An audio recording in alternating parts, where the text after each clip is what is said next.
Welcome back to the Tracy Take. I am Tyler here with my brother Ryan, and today we are doing the final mock draft for the Cleveland Browns in the 2024 NFL offseason. It's a full 7-round mock draft, so we'll go over all of their selections. But before we do that, the NBA and NHL playoffs are right around the corner, and what that brings is a lot of fun parlay opportunities. If you're a person who likes to put a couple bucks down on the game that you're watching, click the link down below and take full advantage of the Bet US promotion that they have going on right now for all first-time players.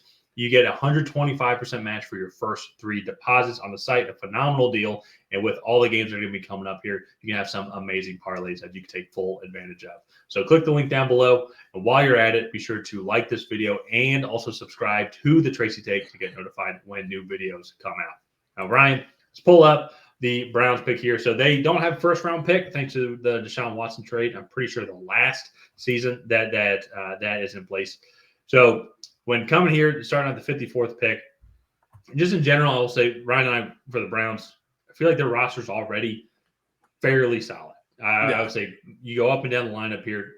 You can maybe make an argument for some injury, some positions that had some injuries last year, running back, for example, or where they might want to try and prioritize. This is also a pretty solid running back class, not as top heavy as last year, but still a lot of good guys. So really with these picks, and when we're looking at a guy like Cameron Kitchens here, who we selected for Cleveland, it was just trying to get good depth. There was an area that we felt maybe there was a little bit of weakness. It was in the secondary, and a guy like Cameron Kitchens falling all the way down to him. He could compete for a starting job, but at minimum, just be good depth piece, and then you can slowly develop him as well.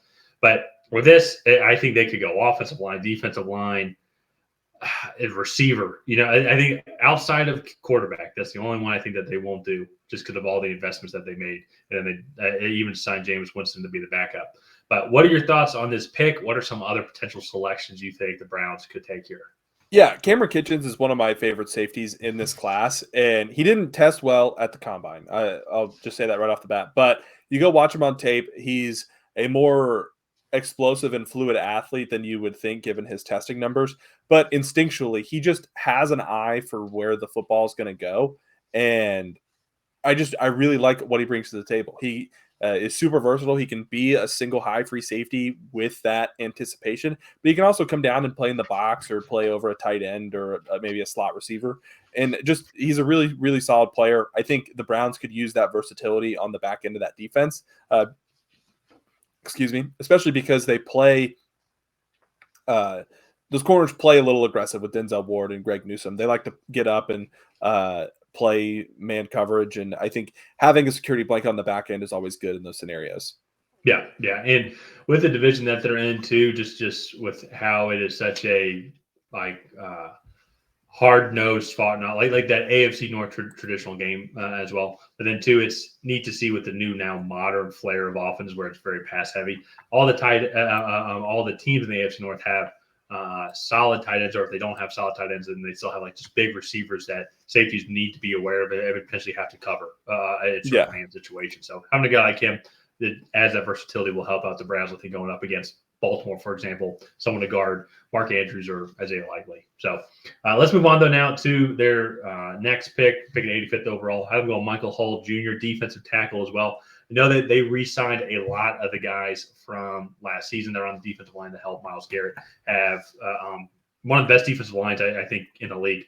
But all those guys, they are older. A lot of them are on the other side of 30. So you still want to provide some good depth and some good talent and develop some young guys that have a lot of potential. I think Michael Hull Jr. is that guy here. In case if some guys go down, like Shelby Harris or Maurice Hurst go down as well, I think you can still have that guy to go and develop. Yeah, exactly. And keeping it within the state with an Ohio State product. Again, a really solid guy, more of a pass rushing defensive tackle than anything. However, with Myles Garrett on that line, they kind of move these guys around wherever. So having his athleticism and versatility, I think, is a pretty big bonus for them. But let's move on to their day 3 picks. They only have 3 here, and starting in the 5th round. Jalen Ford, linebacker from Texas, just really good length. You're going to watch him on tape, and he's a little, I don't say awkward, but he feels slow, but he tested well athletically. And I think he just needs to be kind of brought up to speed to an NFL system. And once when he can start playing fast mentally and get those mental reps down, I think we'll see his athleticism kind of start to pan out on the field as well. Dylan Johnson, running back from Washington, adding some depth behind Nick Chubb, who could have some serious questions after that gruesome knee injury in week 2 of last year. And then adding just another wide receiver with Anthony Gould there at the very end. So all in all, for the Cleveland Browns, I think that this is just a really solid draft. They only have 5 picks, but they and address some needs that they do have and add some depth in some other key spots. Yeah, and I think too, looking back on it, we addressed each level of the defensive playing field. And we then got them 2 skill position players. They addressed depth on the offensive line last year, and all those guys got good practice, so to say, just with all the injuries that they had with DeJuan Jones, and then also not DeJuan Jones. It was DeJuan Jones. Yeah. Okay, I was thinking Broderick Jones for a second, and then Luke Weipler or Luke Weipler as well. Yeah. And so I feel like they were going to be more prioritizing than knowing that they have good depth there just in general, focusing then on depth for the skill position players on the defensive side of the ball. But they could really go in any direction if we're being completely honest. Yeah. So let's go ahead and wrap up this Cleveland Browns mock draft here. If you have not already, please go ahead and like and subscribe. Leave a comment down below on what you thought of this Browns 7-round mock draft. Did you love it? Did you hate it? What would you do differently? And on that, we'll see you guys